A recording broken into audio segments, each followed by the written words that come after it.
Hello, everybody. Welcome. My name is Christina Tallows, and I'm Director of Modern Slavery Risk Assessments at the Wilberforce Institute. I'm delighted to welcome you to today's webinar at the Wilberforce Business Academy. And in today's presentation, we're going to be looking at the National Referral Mechanism and victim support in the UK. Now, it's a really important topic for us because the NRM is the legal mechanism and framework to which reports on modern slavery are submitted. So it's important to know how it works, especially because in the current UK legislative climate, there's a hostile environment towards undocumented migrants. Now, this can be really problematic when we're going to be reporting potential cases of modern slavery, as irregular migrants should actually face deportation if their cases don't go forward. So today we have a presentation from my colleague, Sophie Blanchard, who's Operations Manager at the Wilberforce Institute and Project and Impact Manager from the Violence Prevention Partnership here at the University of Hull. Over the next 20 minutes or so, she's going to be taking you through the NRM and how it works, and describing support organisations and the latest data from the UK. So I would like to just point out that this presentation is being recorded, but we will stop the recording when we come to questions at the end. During the presentation, you're very welcome to send in your questions by using the chat box at the bottom of your screens. And I think at the end, there should be about 15 minutes for us to go through any of these questions or perhaps have a group discussion. Given that we've got a lot of people joining us here today, we may not be able to go through all of your questions, but if you need, back to you via email or privately. So without further ado, I will pass on to Sophie. Hey everybody, I'm Sophie. Thank you, Christina, for that lovely introduction. So like Christina said, I'm going to talk about the National Referral Mechanism today, and the system and what support is in place for victims. So like Christina said, the reason why we want to focus on the National Referral Mechanism is because it is the legal mechanism and framework to address modern slavery in the UK. So the system, as an overall, identifies and protects potential victims. It also allows us to collect data, which helps us to understand the trends and risk areas in this area of problems. And then also we can take action and navigate local support networks to safeguard human rights. So the main 4 objectives for today are to develop an understanding of the NRM system, how it works, who can use it, and where the outcomes lie with those. The insight into the modern slavery scale.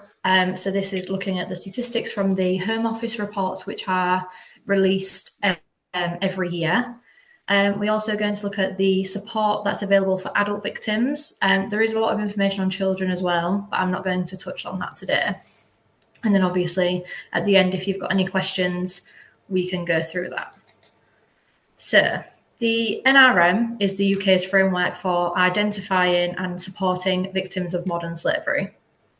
So this is to ensure that victims are identified and they can then receive the appropriate support for their needs.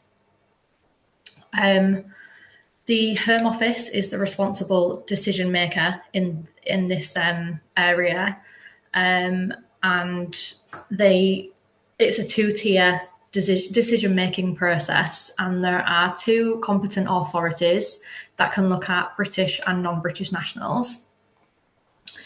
There are only a set few people who can actually use the NRM system, so only first responder organisations can actually make NRM referrals, and these play a key role in spotting potential victims and helping to get them into the system. I will touch on in the next slide who those first responders are. So consent is really, really important for the NRM, especially for adults. This is because adults must agree to being entered into the NRM. They cannot just be entered. Like, children don't need consent, but adults must consent into being referred. However, if they don't consent, a duty to notify must be submitted, as this helps the government monitor the trends in modern slavery whilst protecting the individual's rights.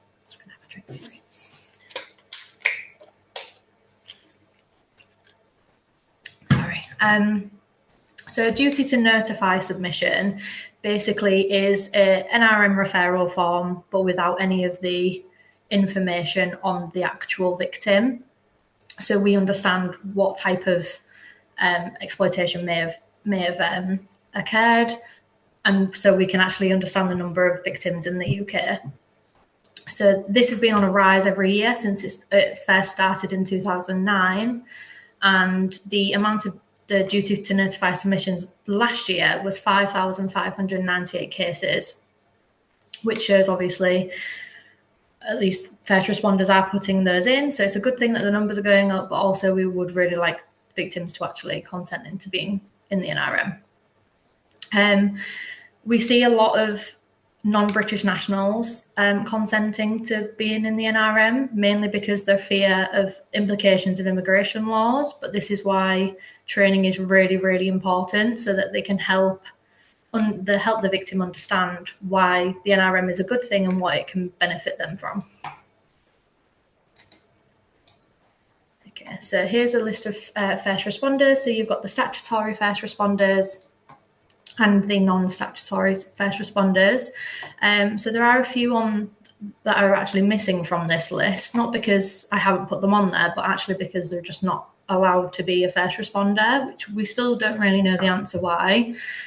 So for example, the National Probation Service isn't on there, prisons aren't on there, health isn't on there. So even though they are probably going to have a lot more interaction with the victims or potential victims, they still aren't on the list.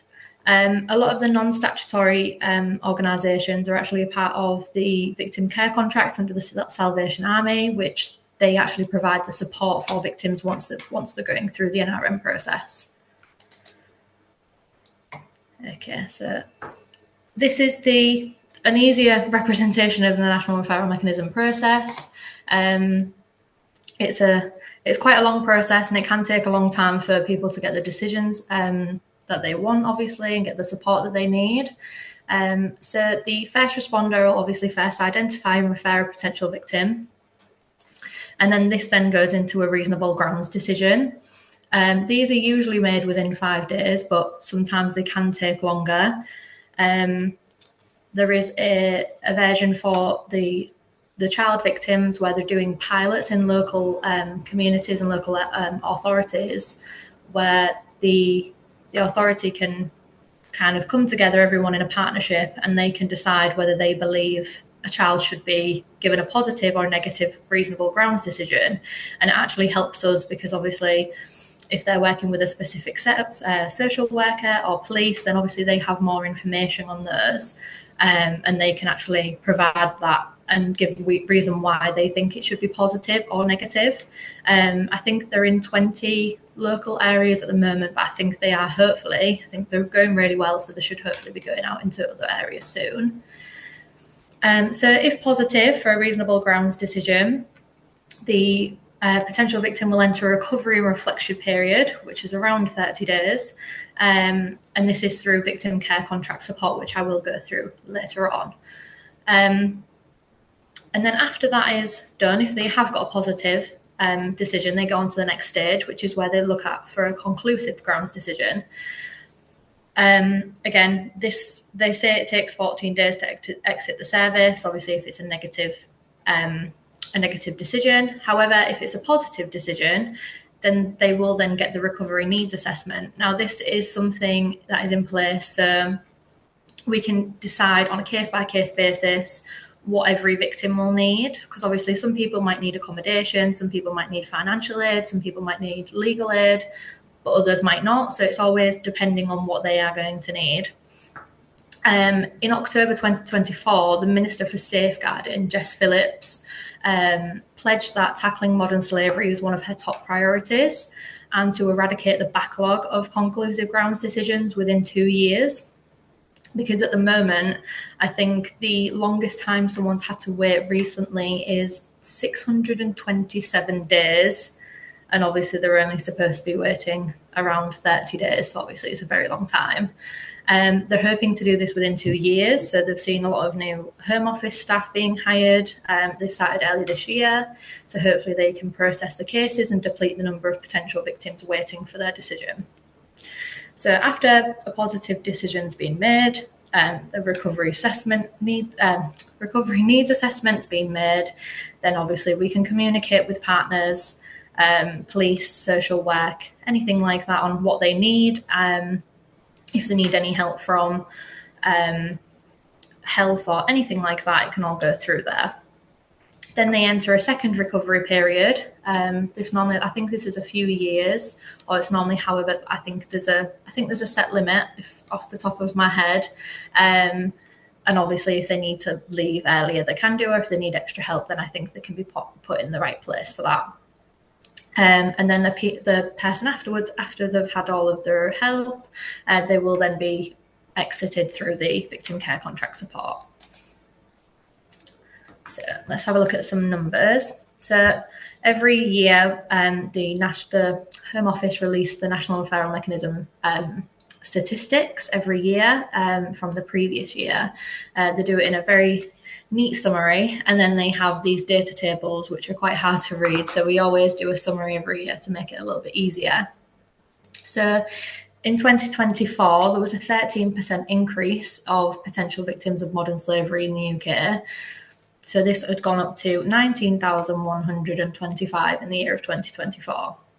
68% of that number were adults and 31% were children, the rest of an unknown age. Labour exploitation is the most common form of exploitation for adults in 2024. It is constantly changing between criminal exploitation and labour exploitation. It's mainly for males. For women, it's usually sexual exploitation. For children, it's normally criminal exploitation because of county lines. Again, conclusive grounds decisions can be waiting up to 637 days. There is also the full report here, so I'll send that out, or I'll get Christina to send that out if there's a way to do that, so you can have a look at those. It's a little bit easier to understand. So the victim care contract is a key element of the UK's support system for individuals who've been identified as victims of modern slavery. Currently, the Salvation Army holds a contract. This was back in 2021, I think they got the new one, and it is now up for renewal again. So this oversees the provision of essential services to victims throughout their recovery journey. So a few of their services include accommodation, so victims are provided with safe, secure housing in confidential areas. Sometimes this is women-only shelters or specialist housing for children. They obviously have healthcare, so victims are given access to immediate healthcare, which includes physical, mental, psychological, dental treatment. This also includes therapy, counselling, any support for addiction recovery where needed. Victims can receive legal advice and assistance, which helps them understand their rights, navigate immigration issues and pursue compensation claims, or take part in criminal justice proceedings related to their exploitation. So under the Modern Slavery Act of 2015, they added in a Section 45 defence, which helps victims who have committed crimes under their exploitation, who are going to be arrested or prosecuted, and this can then help them use this as a defence to get out of that type of thing. Sorry, I don't normally speak for this long. Financial support. So there is a weekly allowance that covers essential needs like food, clothing and toiletries. I believe this is just under £50. I think it's £49.60 or something like that. And this is if they're not in a catering, what's the word? I've forgotten the word now. Catering and accommodation. So obviously if they're provided food, then they will get that deducted off of their weekly essentials, their weekly funds. It is different for when you have children. I think there's £9 extra when it's if it's your child's birthday. If you're pregnant, I think you get a little bit extra. So there's lots of things in place. There is also a link here which gives you a breakdown of all the costs that they actually receive. So every weekly allowance on different for different people with different vulnerabilities. They also do get a lot of support for employment and education. So CV support and helping them rebuild their lives and gain the skills to help them get jobs. And then there's also a lot of emotional and social support. So there's peer support groups, survivor networks, and social activities just to help offer emotional healing, helping victims reintegrate into society, and especially with other people who have been through similar experiences. They also do a lot of post NRM support as well. So obviously reintegrating them into society, therapy, counselling, help with work and jobs and things like that. So it's really, really beneficial. Okay, so businesses, obviously this is a Wilberforce Business Academy. I thought I'd do a little section on businesses. So obviously businesses need to be trained, specifically certain sectors, including procurement or human resources and operations, just to be able to identify the risk factors for modern slavery in their daily work, but also being able to understand the signs for modern slavery and being able to spot those signs in different sectors. So businesses, especially operating in sectors where modern slavery is more prevalent, such as agriculture, construction, hospitality, manufacturing, should be trained to recognise the signs of modern slavery. And then obviously if you do see any signs, you can contact a first responder organisation, which was mentioned earlier, and you can use those and find the right one to be able to help refer to those victims. Under the Modern Slavery Act of 2015, businesses must publish an annual statement for modern slavery. So this statement should outline the steps taken to identify and combat modern slavery within their operations and supply chains and make actionable commitments.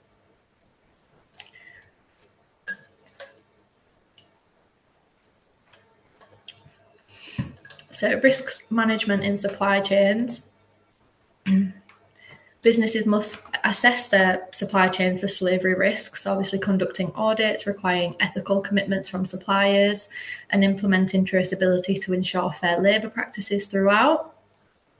But by being productive, businesses can really help combat modern slavery and create more ethical and transparent operations.